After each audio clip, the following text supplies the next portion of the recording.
Hello and welcome, fellow historians. In today's video, we delve into the captivating role of the Manila Galleons in the history of colonial Mexico. Despite being largely forgotten in Mexico's historical records, trade in material goods with China and Asia had a tremendous impact in shaping colonial Mexican history in diverse ways. So let's embark on another exciting journey through history. So without further ado, please enjoy the video. The Manila Galleons were Spanish trading ships that operated between the Spanish Viceroyalty of New Spain, or present-day Mexico, and the Philippines from 1565 to 1815. These ships, also known as La Nao de China, transported Chinese goods from Manila to Acapulco, Mexico, and eventually to Spain. The trade was instrumental in creating the first global exchange system within human history, connecting the Americas, Asia, Europe, as well as Africa. The primary cargo of the Manila Galleons was silver mined in Mexico and Peru,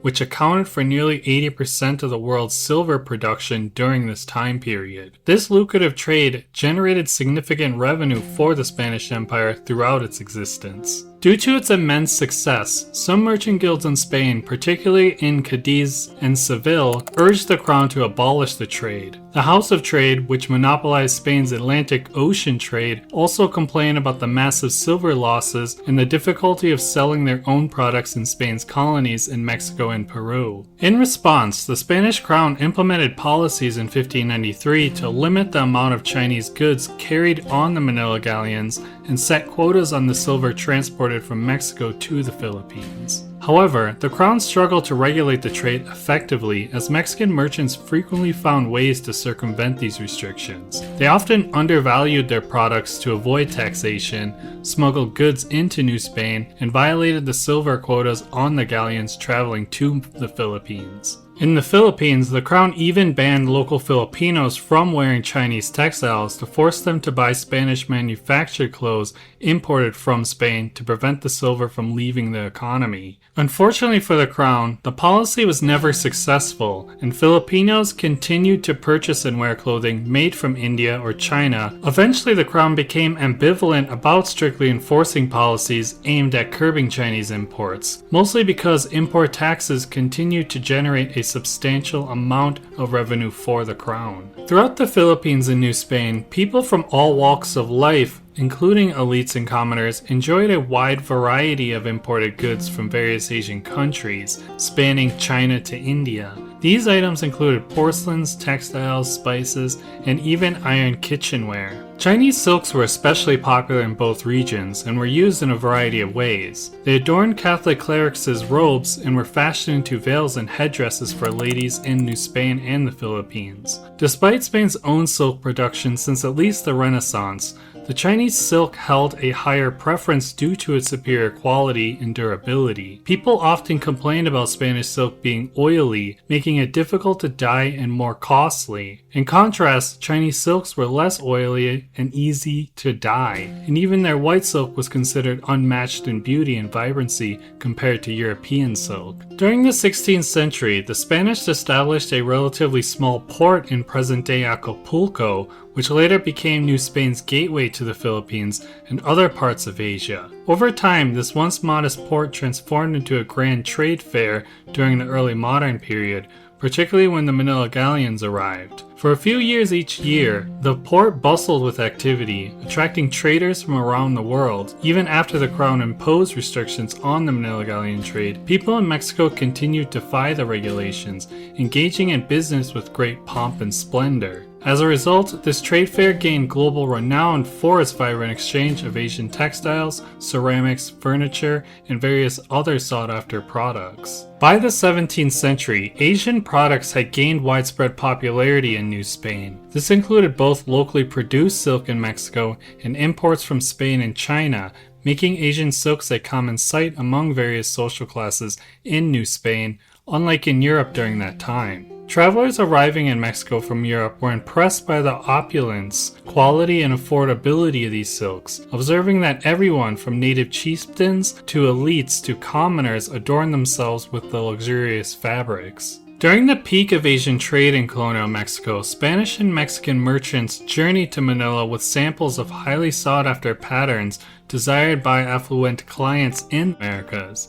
These merchants regularly presented fabric samples to Sanglé and Chinese merchants in the Padian, who would then take them to factories in different Chinese coastal cities. If you want to learn more about the Padian, the Philippines' oldest Chinatown, be sure to check out one of the channel's previous videos. It didn't take long for Chinese merchants to recognize the immense profits that could be made from trading with the Spanish in the Philippines. As a result, Chinese port cities like Zhuangzhou and Fujian began producing religious images such as the Virgin Mary with the infant Jesus, the crucifixion, devotional image of saints and angels, rosaries, and even crosses, using ivory and wood for clients in the Philippines as well as New Spain. Chinese artisans even migrated from Fujian to the Philippines to manufacture these religious images, which would then be distributed throughout New Spain and Peru from Manila via Acapulco. An example of the influence of Chinese artisans in New Spain can be seen in the famous Cathedral of Mexico City.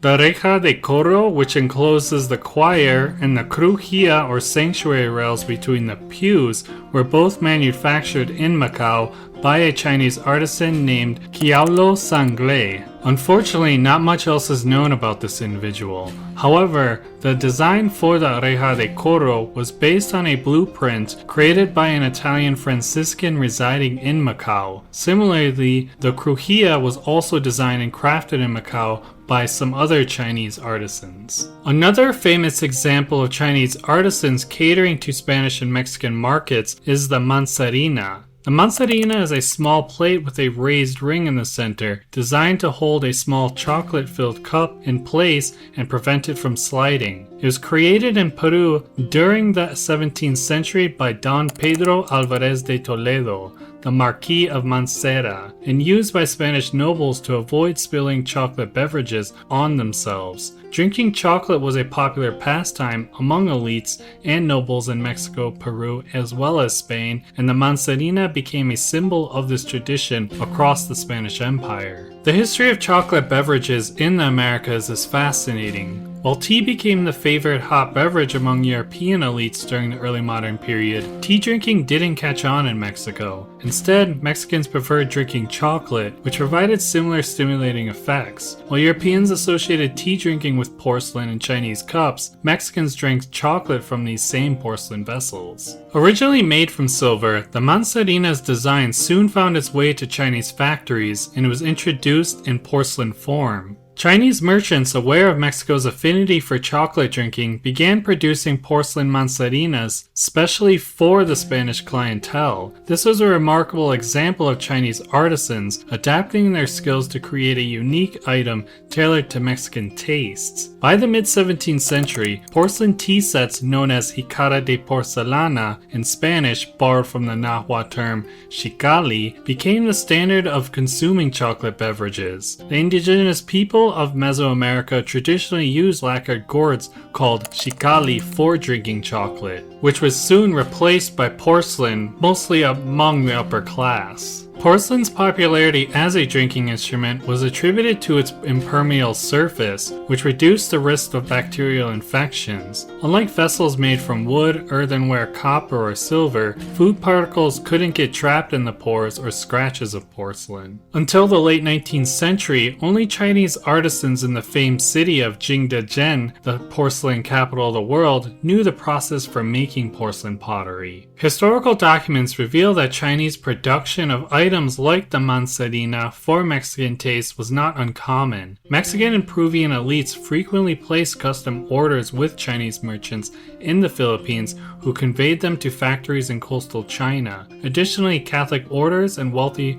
Mexican families regularly purchased porcelain items with their own insignias designed on them. The popularity and desirability of Chinese ceramics had a far-reaching influence, inspiring imitation in various parts of the world, such as Korea, Japan, Thailand, and even Vietnam. Even in Europe, especially in the Netherlands, France, and England, this influence would eventually birth an artistic movement known as chinoiserie. Surprisingly, similar imitations called chinescas also emerged in Mexico in the early modern period. Chinese porcelain from the city of Jingdezhen was arguably the world's first global brand, famous throughout the world from Africa, Europe, throughout the Middle East, as well as the Americas. Mexican artisans crafted chocoloteros, which were vessels used to store cacao beans, drawing inspiration from Chinese guan porcelain. While the shape and surface designs were borrowed from Chinese porcelains, they incorporated local Mexican motifs to resonate with local consumers. Among these motifs were common symbols like the quetzal, a bird species native to Mexico and venerated in Mesoamerican cultures. Interestingly, the use of the quetzal on chocoloteros bore striking similarities to Chinese phoenixes. The trade between Spain and China involved Spanish merchants purchasing Chinese goods from wholesalers in the Philippines. These goods were then transported to New Spain through the Manila Galleons, crossing the Pacific Ocean to reach the Feria in Acapulco. On an annual basis for nearly 250 years, merchants and consumers in Mexico flocked to the port of Acapulco to purchase Asian goods, mainly silk for personal use or resale in various Mexican cities, such as Mexico City, Oaxaca, Guerrero, Puebla, and Michoacán. However, the once vibrant trade with Asia in Mexico began to decline by the 18th century. Liberalized trade policies under the Bourbon reforms in the Spanish Empire facilitated the arrival of Asian goods, mostly purchased from the Dutch and English, which led to an oversupply in Mexico. Consequently, prices of Asian goods plummeted dramatically. Additionally, the liberalized trade allowed more European textiles and manufactured goods from Spain, England, and the Dutch Republic to enter Mexico, as well as other places in the Americas, which significantly changed the consumption patterns of Mexicans. By the middle of the 18th century, the upper classes in New Spain started to prefer European imported silk and manufactured textiles, while cotton imported from British traders in India gradually replaced Chinese fabrics. The association of Chinese goods with the lower classes also caused Mexican elites to avoid them altogether. European textile manufacturing, especially in Northern Europe and the Spanish city of Barcelona, became more efficient and cheaper as the early Industrial Revolution started to take hold. European manufacturers began to replace Chinese textiles as an affordable choice among people in Mexico as well as Europe. As a result, the Manila Galleon struggled to turn profits in New Spain. Ultimately, it would be the independence wars in New Spain and South America that would put an end to the Manila Galleons when the last one was captured by revolutionaries in 1815. While Asian products remained popular among the common classes until about the mid-19th century, the end of the Spanish Empire and the Manila Galleon trade marked the decline of Mexico's taste for Asian products, at least until the 20th century. But that ends our brief exploration of the historical influences between Mexico and China. If you enjoyed the video, I would appreciate it if you could give it a thumbs up and consider subscribing if you haven't already, especially if you like this kind of content. I look forward to seeing you in the next video. Until then, thank you, take care, and goodbye.